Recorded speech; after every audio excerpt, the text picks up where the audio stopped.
Hi, I'm Rev Myron. I'm a minister through Pathways of Light, and I've been a Course in Miracles student for over 40 years. I'm going through the text again this year, reading it paragraph by paragraph, asking Jesus to clarify for me, and then I write from that clarity. And that's what I'm sharing with you today. So let's get started.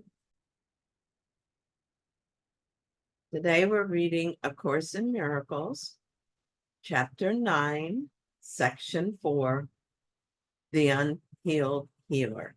And today we're going to read paragraph 3.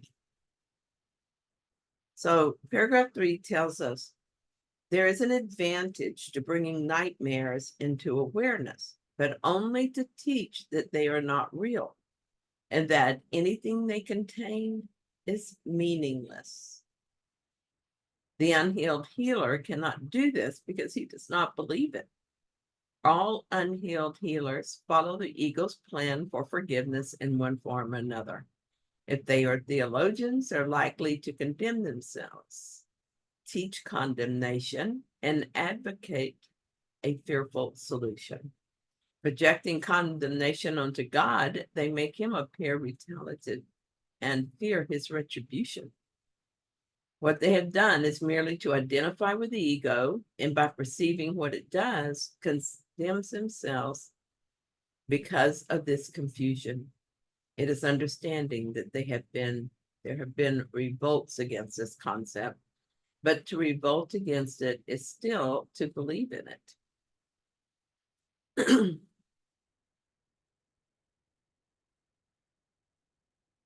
There are advantages to bringing nightmares into awareness, but only to teach that they are not real, and that anything they contain is meaningless. And this is what I do with my stories. I feel upset about something and I ask for clarity.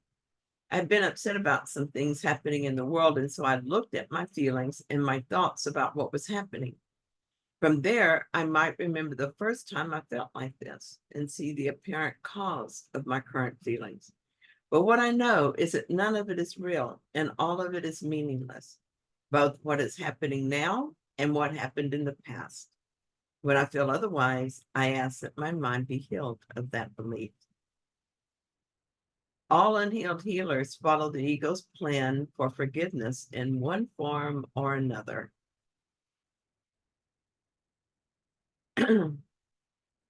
This is very different. This is very different than how I felt before. I felt about it and handled my problems in the past. Before I learned differently through the study and practice of the Course,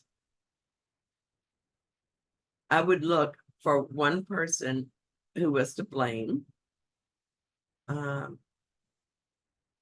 someone on whom I could project all my bad feelings. I would look for someone I could see as guilty, or at least someone who could share the blame. I would look at the current players and at people from my past, people I could blame for my present behavior. All the time I saw guilty parties everywhere I looked, thus making it all very real and impossible to forgive. This is a way to keep a problem and to exasperate the problem so that it becomes even bigger in the mind.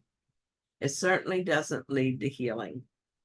When I'm in the middle of a nightmare experience, my ego mind believes in the reality of the situation and wants to control it. But I don't know what anything is for, and so I resist that urge as much as I can. I trust that my story is taking me to the situations most helpful for my healing mind, in spite of the ego's insistence that I need to do something within the story. Projecting condemnation onto God, they make him appear retaliative and fear his retribution. It's been a long time since I projected onto God, but I remember what that was like. So many times I would call out to God in frustration and anger. Why is it so hard? I felt like God was making it hard for me to succeed at returning to him. It felt so unfair and unreasonable. Why couldn't he just wake me up and let's be done with it? Now I understand that I'm perfectly capable of undoing what I have done. And for God to fix me would be for him to say I was broken. I'm not broken. I'm just having the experience I wanted. Now I'm done with it and ready to wake up from this dream. I am not weak or incapable of changing my mind. I simply need a guide to remind me of what I have forgotten and to help me navigate this dream world. Nor am I guilty of having chosen this experience. I was created free, and this means I'm free to make mistakes, but also to change my mind. God is not angry with me, and so I have no reason to fear returning to him. What they have done is merely to identify with the ego. When I identify with guilt, I'm identifying with ego. That is, I think I am the ego, and so I'm guilty. The ego is going to be wrong, but I'm not the ego. However, I will lose sight of that if I indulge in guilt directed at another or myself. The whole battle is a farce because it is between what is real and what is not real. As I allow my thoughts to be corrected, this is what I begin to understand. I am not the ego, and neither is anyone else. I don't want to teach this lie. And so I'm vigilant for signs that I'm identifying with the unreal. The only way to return my mind to the kingdom is to see that I have been wrong about both myself and my brother, and to change my mind about what I want. In order to do that, I must take my eyes off of fear and guilt and focus on the truth. I am as God created me. My mind is part of God's. I am very holy. My ego can be wrong, but I am incapable of sin. I'm one with my brothers, all of them. And the only way to know this is to be inclusive in this union. As I learn that I yearn for union, as I learn that I want to be inclusive, I heal the mind, not just mine, but the entire sleeping mind. To leave anyone outside of forgiveness is to teach separation and therefore to learn it. My brothers are as incapable of sin as I am. This is the only thing I want to teach and therefore to learn. I want to be a healed healer and so be a true healer.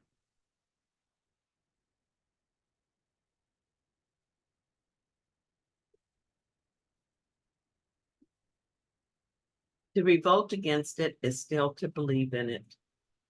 The other thing that caught my attention in this paragraph is that many religions teach guilt and fear. Well, that is not healing, neither is it healing for me to rebel against it. To revolt against the people who do this and against the religions that teach falsely is just more projection. It's a false need to rid myself of guilt. Additionally, when I single out and separate in this way, I fracture the very union that I desire. I may not listen to the sermon or attend the church, but I no longer condemn because I am no longer at war with them. Everyone here is here because they are confused about what they are. Forgiveness heals, and forgiveness is a recognition that nothing has been accomplished in the illusion, and so no one is guilty in the illusion. I no longer feel threatened by other belief systems. I know that they all lead to salvation eventually. Thank you so much for joining me in this reading. I hope that you found it helpful. If you did, then please like it. And if you haven't yet, please subscribe. And I'll be back soon with another reading. See you then.